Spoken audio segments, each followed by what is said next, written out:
হঠাৎ করে দুধের ছানা কেটে গেছেন, তাই চিন্তায় পড়ে গেছিলাম কি করব ভেবে পাচ্ছিলাম না। তারপর হঠাৎ মনে পড়ল ইফতেস ক্রিয়েটিভে একটা ভিডিও দেখেছিলাম আমের সন্দেশ। যেহেতু আমের সিজন চলতেছে, বাসায় আমও আছে ছানাও আছে, তাই চট জলদি বানিয়ে ফেললাম আমের সন্দেশ।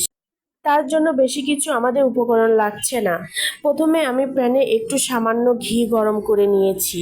ঘি গরম করে নেওয়ার পরে তার মাঝে আমি দিয়ে দিব ছানা।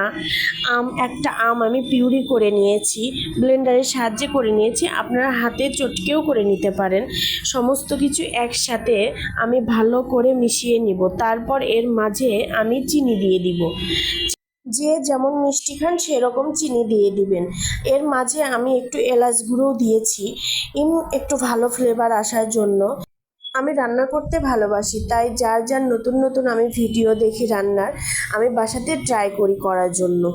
আমার বাসাতে সবাই নতুন নতুন আইটেম সবসময় পছন্দ করে। এই দেখুন চিনিটা গলে সব উপকরণের সাথে ভালোভাবে মিশিয়ে গেছে। তারপর আমি হাত দিয়ে এটা চেক করে নিব যে আঠালো হয়েছে কিনা। হ্যাঁ, আঠালো হয়ে গেছে। এই পর্যায়ে আমি নামিয়ে নিব। তারপর একটা বাটিতে আমি সামান্য ঘি মিশিয়ে নিব। মিশিয়ে নেওয়ার পরে সমস্ত উপকরণ এটাতে ভালোভাবে সেট করে নিয়ে 1 ঘন্টার জন্য ফ্রিজে রেখে দিব।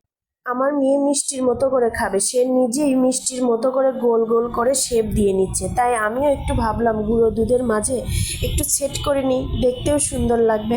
হ্যাঁ, আসলে অন্যরকম মিষ্টি বা সন্দেশ তৈরি হয়েছে, খেতে কিন্তু দারুণ হয়েছিল। আপনাদের যদি ভিডিওটা ভালো লাগে তাহলে অবশ্যই বাসায় একবার হলেও ট্রাই করবেন। ভিডিওটি ভালো লাগলে অবশ্যই লাইক, কমেন্ট এবং শেয়ার করবেন। আর আমার পেজটা যদি ফলো না করে থাকেন তাহলে অবশ্যই ফলো দিয়ে রাখবেন এবং আপনাদের প্রোফাইলে একটু শেয়ার দিবেন। ধন্যবাদ সবাইকে। আল্লাহ হাফেজ।